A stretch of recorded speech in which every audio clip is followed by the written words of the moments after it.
আসসালামু আলাইকুম কায়েস। এই দেখেন এখানে ব্রিজের নিশানা লাগাইছে। এখানে হচ্ছে একটা ব্রিজ হবে তুরাগ নদীর এই পাশে থেকে ওই পাশে যাওয়ার জন্য। তুরাগ নদীর এই পাশে শাহালি থানা, আর ওই পাশে হচ্ছে এই যে আমরা ভিডিওর দেখছি ওই কিনারায়, ওটা হচ্ছে পড়ে সাপার থানা ওই পাশে। তো এখান থেকে পারাপার হওয়ার ব্যবস্থা নাই, বোটের মাধ্যম দিয়ে পারাপার হয়। তো এখানে একটা ব্রিজ করার কথা ছিল।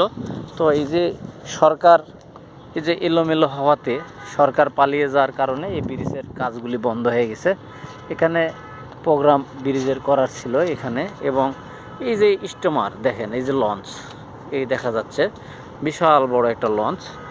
এই লঞ্চের করে এখন আপাতত লঞ্চের কিছু নাই, অনেক মালামাল বহন করে এটা বিভিন্ন রকমের। এটা হচ্ছে তুরাগ নদী। এই নদী কিন্তু খুব ভয়ানক একটা নদী। এখানে